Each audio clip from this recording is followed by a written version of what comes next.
ನೀ ಯಾವ ಟಿವಿನೇ ನೀನು ಯಾವ ಟಿವಿನಪ್ಪ ನೀನು ಯಾವ ಟಿವಿ ಒಂದು ಹೇಳಪ್ಪ ಅಂತಂದ್ರೆ ನೀವು ಅದಕ್ಕೆ ಸ್ಪೆಕ್ಯುಲೇಷನ್ ಮಾಡ್ತಾ ಇದ್ದೀರಿ ಅಂತ ಹೇಳೋದು. ನಾನು 12ನೇ ತಾರೀಕಿಗೆ ಬೇರೆ ಇದಕ್ಕೋಸ್ಕರ ಬರ್ತಾ ಇದ್ದೀನಿ. Permanent 16th finance commission chairman ಭೇಟಿ ಮಾಡೋಕ್ಕೋಸ್ಕರ ಬರ್ತಾ ಇದ್ದೀನಿ 12ನೇ ತಾರೀಕು. 16th ಫೈನಾನ್ಸ್ ಕಮಿಷನ್ ಚೇರ್ಮನ್ ಭೇಟಿ ಮಾಡೋಕ್ಕೆ 13ನೇ ತಾರೀಕು ಇರೋದು. 13ನೇ ತಾರೀಕು ಭೇಟಿ ಮಾಡ್ತಾ ಇದ್ದೀನಿ. 12ನೇ ತಾರೀಕು ಸಾಯಂಕಾಲ ಬರ್ತೀನಿ. ಗೊತ್ತಾಯ್ತಾ? ಇದು ಒಂದು ಇತ್ತೀಚೆಗೆ ನಡೆದಂಥ ಟ್ರ್ಯಾಜಿಡಿ. ಆಮೇಲೆ ಕಾಸ್ಟ್ ಸೆನ್ಸಸ್ ಭಾಳ ದಿನಗಳಿಂದ ಅವರು ಸುರ್ಜೇವಾಲಾ ಅವರು ಖರ್ಗೆ ಅವರಿಗೆ ಮತ್ತು ರಾಹುಲ್ ಗಾಂಧಿ ಅವರಿಗೆ, ವೇಣುಗೋಪಾಲ್ ಅವರಿಗೆ ನಿಮ್ಮ ಎದುರುಗಡೆ ಚರ್ಚೆ ಆಗಬೇಕು ಅಂತ ಹೇಳ್ತಾ ಇದ್ರು. ಅದು ಒಂದು ವಿಚಾರ. ಸೊ ಈ ಒಂದು ಟ್ರ್ಯಾಜಿಡಿ ನಡೆದಿತ್ತಲ್ಲ, ಇದು ಒಂದು ವಿಚಾರ. ಇವೆರಡು ಚರ್ಚೆ ಮಾಡೋಕ್ಕೋಸ್ಕರ ಇವತ್ತು ಕರೆದಿದ್ದೆ.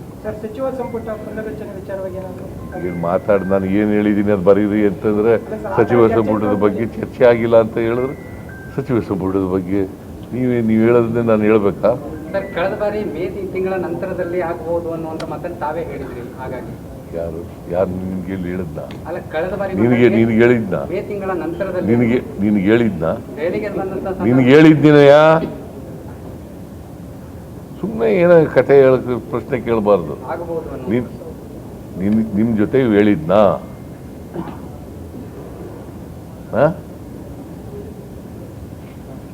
So lastly, was there any discussion on a cabinet reshuffle as well, basically his demands? That was not discussed at all. Sir, ಈಗ ಇಡೀ 100 ಕೋಟಿ ಮೌಲ್ಯದ ಆಸ್ತಿಯನ್ನ ಮುಟ್ಬೋದು ಹಾಕೊಂಡ್ರೆ ಮಾಡಲಿ, ಬೇಡ ಅಂತಂದವ್ರು. ಈಗ ಸೈಟ್ಸ್ಗಳನ್ನ ಬೇರೆಯವರು ಕೊಟ್ಟಿರೋದನ್ನ ಅದ್ರ ಬಗ್ಗೆ ಕ್ರಮ ತಗೊಂಡಿದ್ದಾರೆ, ತಗೊಳ್ಳಿ. ಅದು ನೋ ಒಬ್ಜೆಕ್ಷನ್.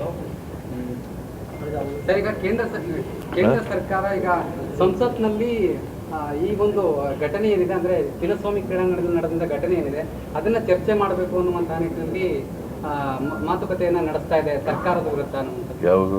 ಕೇಂದ್ರ ಸರ್ಕಾರ ಸರ್, ಈ ಘಟನೆ ಬಗ್ಗೆ ಸಂಪೂರ್ಣವಾಗಿ ಸರ್ಕಾರ ಮೊದಲು ಕುಂಭಮೇಳದ ಚರ್ಚೆ ಮಾಡಲಿ, ಆಮೇಲೆ ಇದು ಮಾಡಲಿ.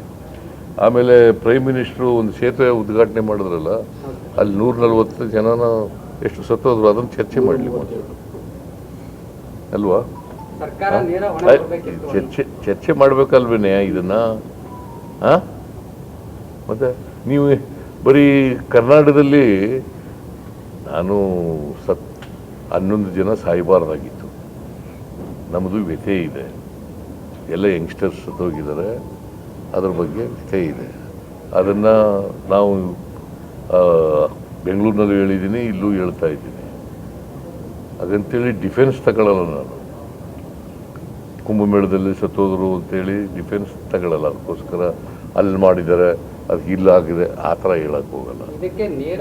ಇದು ಸತ್ತರೆ ಎಲ್ಲರೂ ಕೂಡ ನಾವು ಅದಕ್ಕೆ ವ್ಯಥೆ ಪಡಬೇಕಾದದ್ದು ಪ್ರತಿಯೊಬ್ಬರ ಜವಾಬ್ದಾರಿ, ದುಃಖ ಪಡಬೇಕಾಗಿರೋದು ಪ್ರತಿಯೊಬ್ಬರ ಜವಾಬ್ದಾರಿ. ಇದಕ್ಕೆ ನೇರ ಹೊಣೆ ರಾಜ್ಯ ಸರ್ಕಾರ ಆಗಿರುತ್ತೆ, ಆದರೆ ಅವರು ಅಧಿಕಾರಿಗಳನ್ನ ಅಮಾನತು ಮಾಡಿ. ಅದು UP ಆದಿತ್ಯನಾಥ್ ಜವಾಬ್ದಾರಿ ಇಲ್ವಾ? ನೀನು ಅದನ್ನ ಬಗ್ಗೆ ಕೇಳಲೇ ಇಲ್ಲ. ನೀ ಯಾವ ಟಿವಿನೇ ನೀನು? ಯಾವ ಟಿವಿನಪ್ಪ ನೀನು? ಯಾವ ಟಿವಿ ಒಂದು ಹೇಳಪ್ಪ ಅಂತಂದ್ರೆ ರಿಪಬ್ಲಿಕ್. ನೀನು ಅದು ಹೇಳ್ದೀಯಾ?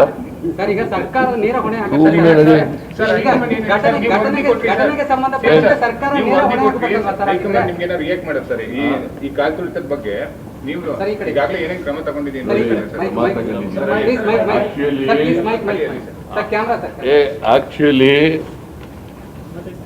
ಈ ಘಟನೆ ಬಗ್ಗೆ ಮಾತಾಡಲೇಬಾರದು. ಯಾಕಂತಂದ್ರೆ ನಾವು 1 ಮ್ಯಾನ್ ಕಮಿಷನ್ ಅನ್ನ ಅಪಾಯಿಂಟ್ ಮಾಡಿದ್ದೀವಿ.